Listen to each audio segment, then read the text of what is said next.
podemos ver la parte, lo que es el tono y lo que es la vocal. Dicen que tienen 25 vocales: E, I, O y la U.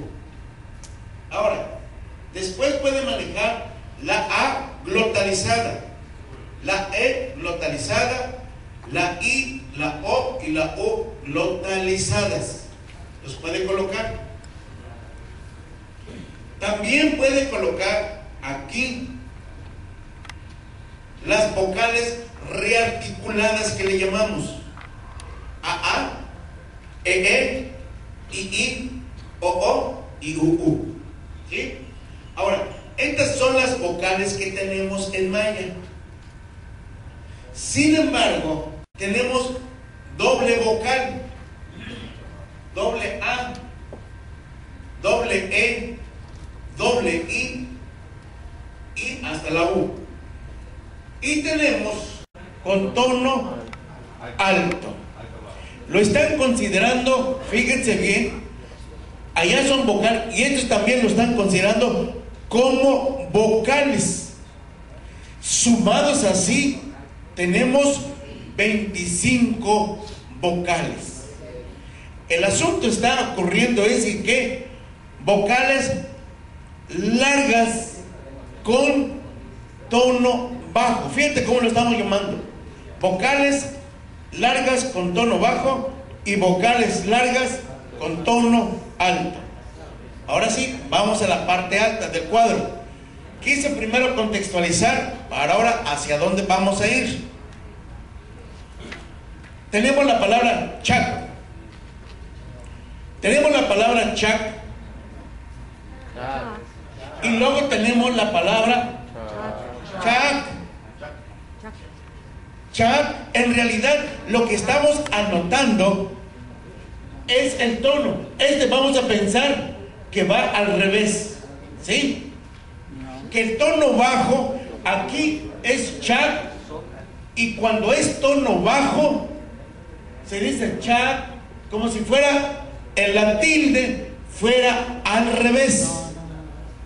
Y cuando decimos chac con tono alto, diríamos con tilde lado derecho.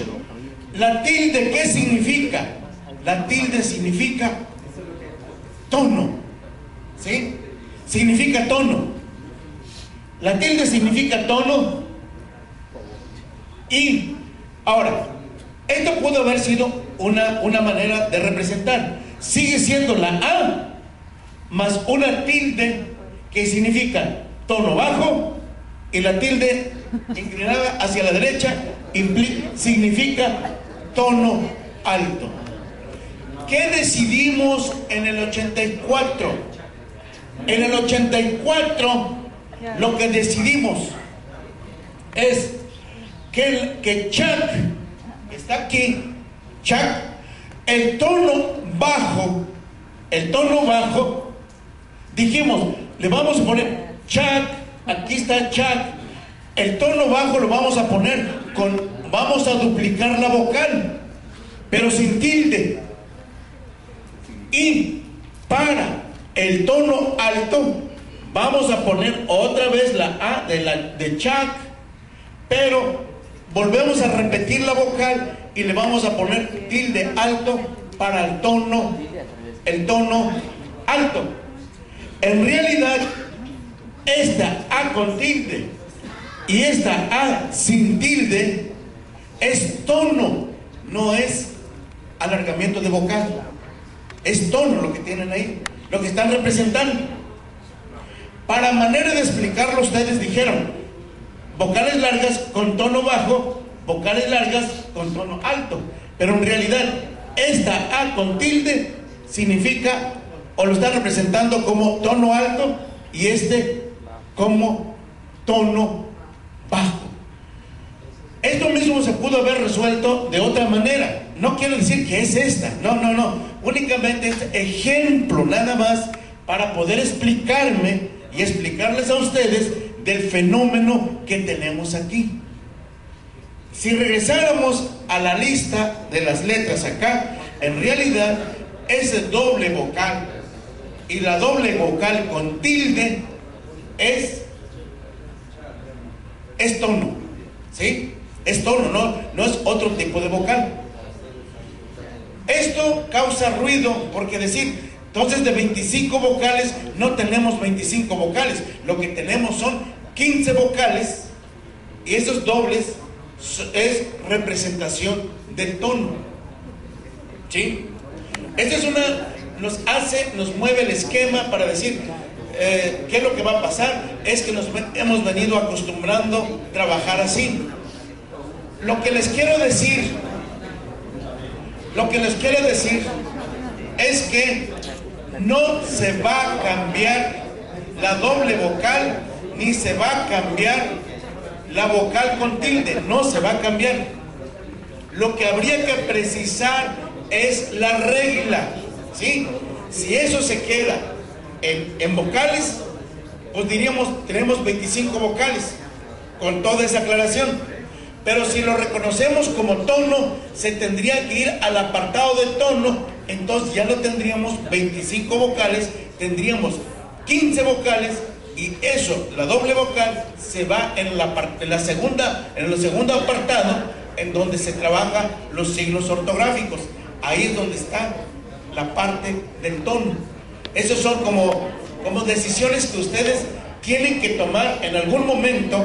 Si no lo hacemos hoy, porque nos lleva mucha discusión, pero sí quiero que lo tengan presente para que se vayan explicando qué es lo que tenemos ahí cuando hablamos de 25 vocales. Quiero, antes de seguir la explicación, quiero que vayan, si van entendiendo esta parte de la exposición, de entender lo que es la vocal, ¿sí? Y lo que es el tono. Si aquí el tono hubiera sido con un rasgo nada más, pues no habría tanto problema. Este sería el tono bajo, digamos tilde de izquierda a derecha o de abajo hacia arriba, y tilde, digamos, en forma de acento. Este sería el tono, y verían, las vocales seguirían siendo simples. Sin embargo, decidieron ustedes duplicar la vocal, entonces no es vocal alargada, es un tono lo que tienen ahí. Abrimos comentarios. Quiero aclarar, quiero también precisar hasta dónde vamos a llegar. Hoy no vamos a decidir sobre esa parte, que quede claro, porque lleva mucha discusión, mucho análisis para poder entender lo que tenemos ahí. Sin embargo, sí lo presentamos en la plenaria para que ustedes sigan reflexionando, vayan, vean, comenten entre ustedes, y que en una siguiente sesión sí podamos sentarnos con calma y poder hacer el estudio y el análisis, y lo que ustedes se acuerden de esa manera va quedando, pero no implica que no podamos identificar el fenómeno.